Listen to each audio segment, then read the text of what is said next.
ভারতীয় হিন্দি ভাষার ঐতিহাসিক চলচ্চিত্র সাবা, যা মারাঠা সাম্রাজ্যের দ্বিতীয় শাসক সম্ভাজি মহারাজের জীবনের উপর ভিত্তি করে নির্মিত করা হয়েছে। এটি মুক্তির পর খুব অল্প দিনেই আয়ে ৫০০ কোটির গণ্ডি পেরিয়েছে। শুধু তাই নয়, দর্শকদেরও মনস্তত্ত্বে ব্যাপক প্রভাব বিস্তার করে ফেলেছে এই ছবি। তবে এর প্রভাব যে মারাত্মক সুদূর প্রসারী হবে তা হয়তো কেউ কল্পনাতেও আনেনি। আশ্চর্যজনক হলেও এটাই সত্যি, এই সিনেমা দেখে গুপ্তধনের খোঁজে বেরিয়েছে মধ্য ভারতীয় একদল গ্রামবাসী। রাতভর চলেছে মাটি খোঁড়াখুড়ি। মালয়েশিয়ান প্রযুক্তিতে তৈরি অত্যাধুনিক cleaning machine modern vacuum cleaner যে কোনো ধরনের ধুলো ময়লাকে পরিষ্কার করে ঘরকে করে তুলুন চকচকে ও আকর্ষণীয়। Modem, brand of luxury.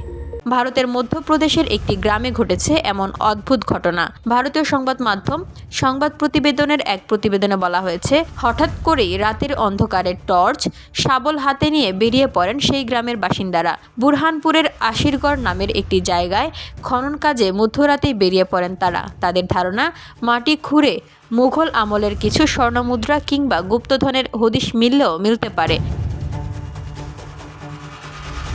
বলা বাহুল্য, ভিকি কৌশল ও রাশ্মিকা মান্দানার সাবা সিনেমা দেখার পর সেই ভাবনা আরও বেগবান হয়েছে। কারণ সেই ছবিতে বুরহানপুরের নাম নেওয়া হয়েছে, দেখানো হয়েছে এককালে মুঘলদের বাস এখানেই ছিল, আর সেখান থেকেই তাদের মনে হয়েছে এখানেই লুকিয়ে রয়েছে মুঘলদের গুপ্তধন। আর এটি জানার পরই যন্ত্রপাতি নিয়ে মাঠে নেমে পড়েন গ্রামবাসীরা। জানা গেছে, দুর্গের চারপাশেই একটানা চলেছে খনন কার্য।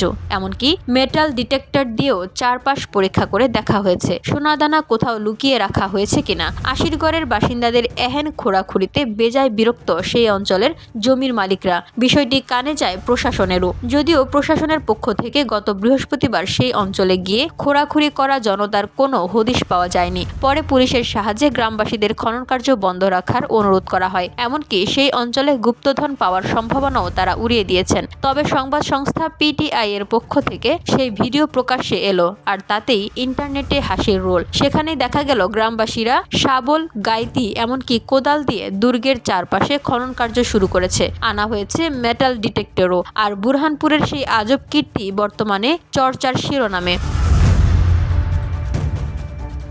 VOD Bangla news desk.